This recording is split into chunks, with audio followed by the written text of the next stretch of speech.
Hi friends, welcome back to smart Muthu. ఈరోజు మన కిచెన్లో స్పెషల్ ఏంటంటే సింపుల్గా అండ్ టేస్టీగా ఇంట్లో ఉండే వాటితోనే చాలా సింపుల్గా చేసిన వావ్ ఇంత టేస్టీగా ఉంది అని మీ ఇంట్లో వాళ్ళ అభినందనలు ఖచ్చితంగా పొందాల్సిందే. బ్యాచిలర్స్ కూడా సింపుల్గా చేసుకునే రెసిపీ.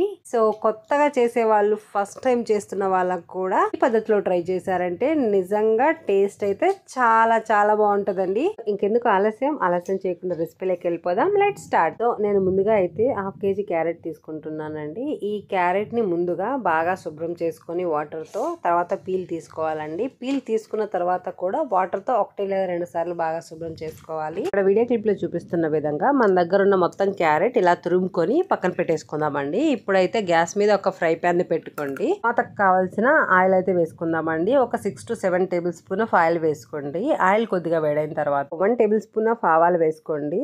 తర్వాత 1 టేబుల్ స్పూన్ ఆఫ్ జీలకర్ర కూడా వేసుకుందామండి. దీంతో పాటే పచ్చి కరివేపాకు కొద్దిగా వేసేసుకుందాం. ఇవన్నీ కొద్దిగా ఫ్రై చేసుకుని చిట్టుపట్లాడిన తర్వాత ఆనియన్స్ అయితే ఒక 3 to 4 medium size of onions ఇలా నిలువుగా కట్ చేసుకోండి, బాగుంటాయి.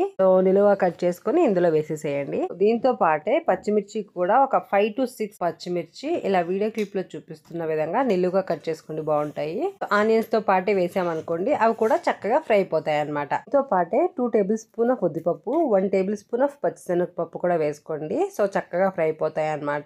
ఇవన్నీ లైట్ గోల్డెన్ కలర్ లో వచ్చేంత వరకు మనం మీడియం ఫ్లేమ్ లో మంటను పెట్టుకుని ఫ్రై చేసుకోవాలి. ఆనియన్స్ లోకి ఒక స్పూన్ ఉప్పు వేసుకున్నాం అనుకోండి, చక్కగా తొందరగా ఫ్రై అయిపోతాయండి. అందుకే 1 టేబుల్ స్పూన్ ఉప్పు వేసి మనం ఫ్రై చేసుకుందాం. ఆనియన్స్ 60 నుంచి 70% ఫ్రై అయిన తర్వాత ఫుల్ వెల్లుల్లి గడ్డ తీసుకొని అందులో రెమ్మలు దాకా వస్తాయి కదండి, 10 రెమ్మలు తీసుకొని ఇలా గచ్చాపచా కొట్టుకొని ఇందులోకి వేసేసుకోండి. అన్ని చక్కగా ఒక్కసారి కలుపుకొని మీడియం ఫ్లేమ్ లో మాత్రం ఇలా వెల్లుల్లి వేసిన తర్వాత ఇలా అంతా కలుపుకొని ఒక 2 minutes. ఇప్పుడైతే మనం క్యారెట్ తురిమి పక్కన పెట్టుకున్నాం కదండి, క్యారెట్ తురుముని అయితే ఇందులోకి వేసేసుకోవాలన్నమాట.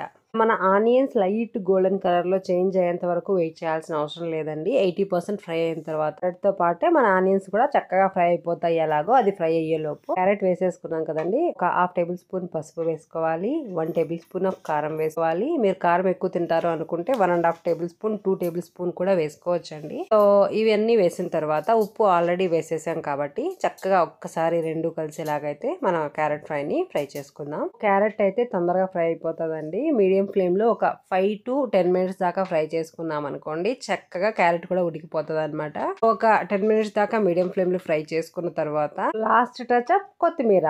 కొత్తిమీర బాగా శుభ్రం చేసుకొని సన్నగా కట్ చేసి లాస్ట్ లో మన క్యారెట్ ఫ్రై మీద మన కొత్తిమీర వేసుకున్నామంటే ఆల్మోస్ట్ మన క్యారెట్ ఫ్రై అయితే రెడీ అయిపోయిందండి. చూసారా, వెరీ సింపుల్ గా, అంతకన్నా వెరీ టేస్టీగా పోయే రెసిపీ. బ్యాచిలర్స్ అయినా ఆర్ ఫస్ట్ టైం చేసే వాళ్ళైనా ఇట్టే చేసేయచ్చండి. టైం కూడా ఎక్కువ తీసుకోదన్నమాట. ఇది రైస్ లోకైనా ఆర్ రైస్ లో పక్కన ఏదైనా సాంబార్ రసంకి నంచుకోవడానికైనా చాలా బాగుంటదండి. ఆర్ చపాతీలోకైనా చాలా బాగుంటది. Thank you so much for watching. ఈ వీడియో మీకు నచ్చినట్లయితే ఒక లైక్ చేయడం మర్చిపోకండి. మీ ఫ్రెండ్స్ కి, రిలేటివ్ కి షేర్ చేయండి, లైక్ చేయండి. మరిన్ని ఇంట్రెస్టింగ్ రెసిపీస్ కోసం స్మార్ట్ ముత్తు ఛానల్ సబ్స్క్రైబ్ చేయడం మర్చిపోకండి. Thank you so much. Bye. Subscribe for more.